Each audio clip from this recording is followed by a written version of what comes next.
কেমন আছেন? আশা করি ভালো আছেন। আমিও ভালো আছি। তো ভিডিওর প্রথম ক্যাপচারটা দেখে নিশ্চয়ই বুঝতে পারছেন আমরা কোনো মন্দিরেই যাচ্ছি। হ্যাঁ, আমরা মন্দিরেই যাচ্ছি।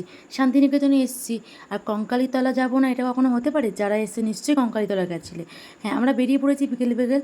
তারপরে যেতে যেতে দেখলাম একটা যাওয়ার পথে দেখলাম স্মার্ট বাজার রয়েছে। তার মধ্যে ওখানে ঢুকে একটু কোল্ড ড্রিঙ্কস নিয়ে আবার টোটো ধরে বেরিয়ে পড়লাম কঙ্কালীতলা যাওয়ার জন্যে। আশা করি কঙ্কালীতলা নামটা অচেনা নয়, সবাই চেনো কম বেশি। শান্তিনিকেতন আসাই মানে এই নামটার সাথে খুবই পরিচিত। টোটোর মধ্যে চেপে যখন চারিদিকটা দেখে দেখে যাচ্ছিলাম তখন একটা জিনিস লক্ষ্য করলাম, এখানে প্রচুর বাড়ি রয়েছে, কিন্তু বাড়ির মধ্যে লোকজনেরা কেউ থাকে না। কারণ যখন সময় কাটানোর ইচ্ছে হয় কিংবা ছুটি বা কোনো কিছু ভ্রমণ করার ইচ্ছে থাকে তখন এই দিকে ঘুরতে আসে, তার জন্যেই এই সব বাড়ি করে রেখেছে। যাই হোক, ঘুরতে ঘুরতে আমরা অনেকটা সময় পেরিয়ে গেলাম, কঙ্কালীতলার কাছাকাছিই চলে এসেছি। হ্যাঁ, কঙ্কালীতলার মন্দিরে ঢোকার প্রথমেই দেখতে পাবেন এখানে পুজো দেওয়ার সামগ্রিক দোকানগুলো। আমরা তো অনেকে এই মায়ের মন্দিরে আসি, কঙ্কালীতলা মায়ের মন্দির, কিন্তু কঙ্কালীতলা মায়ের মন্দিরটা কিভাবে উপস্থিত আমরা অনেকেই জানি না, আমাদের কাছে অজানা। চলুন ছোট্ট করে এই তথ্যটা একটু জানা যাক। আমাদের কালিকা পুরাণে উল্লেখ রয়েছে, রাজা দক্ষ যখন যজ্ঞের আয়োজন করেছিল তার কন্যা সতী ও তার স্বামী শিবকে আমন্ত্রণ করেননি। সতী বিনা আমন্ত্রণে ওই যজ্ঞ উপস্থিত হয়েছিল। ওই যজ্ঞে যখন উপস্থাপন হয় তখন দক্ষ রাজা উনি তার স্বামী শিবের বিষয় নিন্দে করছিল। সেই নিন্দে যজ্ঞে সতী তার দেহ ত্যাগ করে। শিব রেগে গিয়ে তখন তাণ্ডব নৃত্য শুরু করে। সেই তাণ্ডব নৃত্য দেখে ভগবান বিষ্ণু তার সুদর্শন চক্র দিয়ে দেহটাকে খণ্ড খণ্ড করে দেয়। সতীর দেহ খণ্ডের অংশগুলি বিভিন্ন স্থানে ছড়িয়ে ছিটিয়ে পড়ে। এভাবে সতীর দেহ প্রায় 51টা খণ্ডে বিভক্ত হয়ে পড়ে। 51 খণ্ডের মধ্যে একটা খণ্ড হলো এই কঙ্কালীতলা। সতীর কোমরের অংশ পড়েছিল।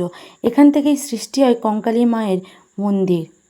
এখানে গিয়ে জানতে পারলাম এই মন্দিরে মায়ের মূর্তি দিয়ে পুজো করা হয় না, এখানে ফটোচিত্র দিয়েই পুজো করা হয়।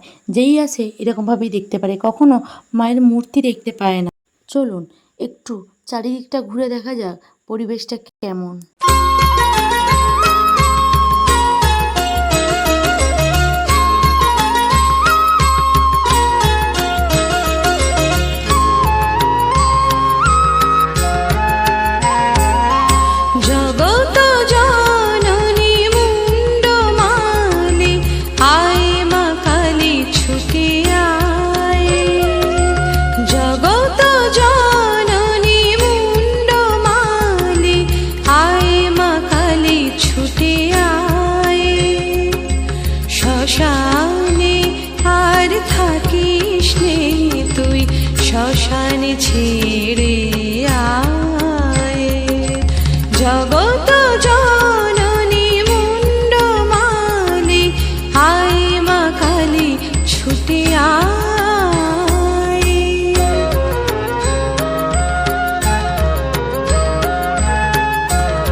বৃষ্টি